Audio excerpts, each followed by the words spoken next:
প্রধানমন্ত্রী তারেক রহমান একদিনের সফরে সিলেট পৌঁছেছেন।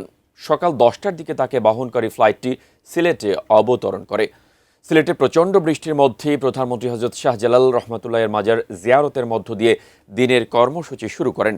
এরপর সিলেট সার্কিট হাউস সংলগ্ন চাঁদনীঘাট এলাকায় শহরের জলাবদ্ধতা নিরসনে সিলেট সিটি কর্পোরেশনের নেওয়া প্রকল্পের ভিত্তিপ্রস্তর স্থাপন এবং সুধী সমাবেশে যোগ দেবেন।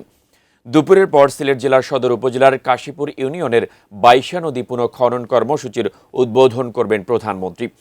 বিকেলে যুব ও ক্রীড়া মন্ত্রণালয়ের উদ্যোগে আয়োজিত শিশু কিশোরদের ক্রীড়া প্রতিভা অন্বেষণ কর্মসূচির উদ্বোধন শেষে সিলেটের দলীয় জনসভায় যোগ দেবেন।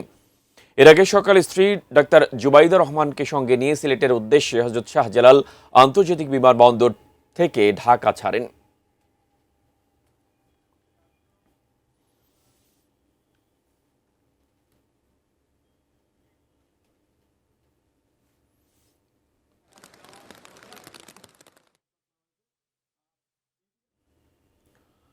প্রধানমন্ত্রী জনাব তারেক রহমান সিলেট সফর শুরু করেছেন হযরত শাহজালাল রহমাতুল্লাহের মাজার জিয়ারতের মধ্য দিয়ে।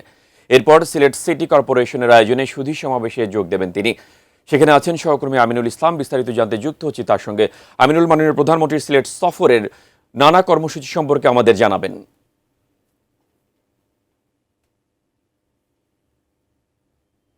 তারেক রহমান ইতিমধ্যেই সিলেটে পৌঁছেছেন। সিলেটে পৌঁছে তিনি সরাসরি সিলেট তিনি বিমানবন্দর থেকে হযরত শাহজালাল রাদিয়াল্লাহু তাআলার মাজারে জিয়ারত করতে যান এবং সেই মাজার জিয়ারত করে তিনি জলাবদ্ধতা নিরসনের সিলেট সিটি কর্পোরেশনের যে প্রকল্প নেওয়া হয়েছে সেটি ইতিমধ্যেই উদ্বোধন করেছেন। উদ্বোধন করে তিনি সিলেট সিটি কর্পোরেশনে সুধী সমাবেশ করার যে আয়োজন সেখানে তিনি আসছেন। তিনি কিছুক্ষণের মধ্যেই এই সিলেট সিটি কর্পোরেশনের এখানে সুধী সমাবেশে যোগ দিবেন। ইতিমধ্যেই সেখানকার সব প্রস্তুতি নেওয়া হয়েছে এবং যাদের সাথে তিনি এই সমাবেশ করবেন তারাও এখানে উপস্থিত হয়েছেন।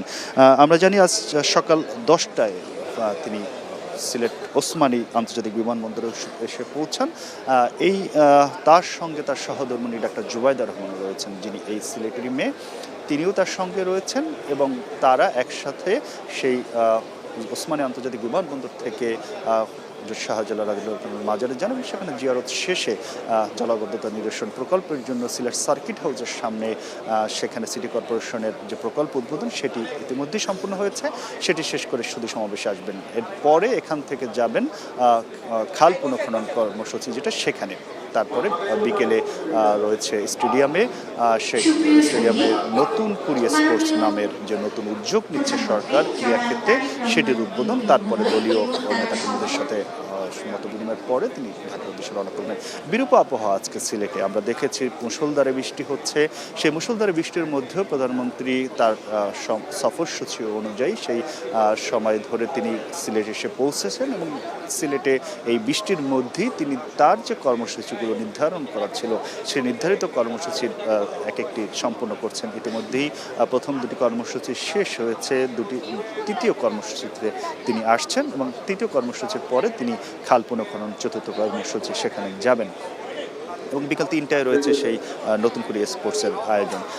আমরা দেখছি যে সিলেটের যে বিশিষ্ট ব্যক্তিবর্গ যারা রয়েছেন, সিলেটের সরকারি ঊর্ধ্বতন কর্মকর্তা যারা রয়েছেন, সিলেট শাহজালাল বিজ্ঞান ও প্রযুক্তি বিশ্ববিদ্যালয়ের উপাচার্য উপাচার্য সহ সিলেটের যে সকল শিক্ষাবিদ রয়েছেন এবং ব্যবসায়িক এবং নানা অঙ্গনের যে সুধী মানুষজনরা রয়েছেন তাদের সঙ্গে এই বৈঠক মতবিনিময়টি করবেন প্রধানমন্ত্রী। তবে সেটি খুবই সংক্ষিপ্ত আকারে। এখানে দুজন মন্ত্রী যারা সিলেটে রয়েছেন আমরা জানি তারা বক্তব্য রাখবেন এবং প্রধানমন্ত্রী বক্তব্য রাখবেন এবং তারপরে এই কর্মসূচিটি শেষ হবে। আজকে এই বিরূপ আবহাওয়ার মধ্য দিয়ে প্রধানমন্ত্রী তার সিলেটের সফর এবং কর্মসূচি সম্পন্ন করছেন।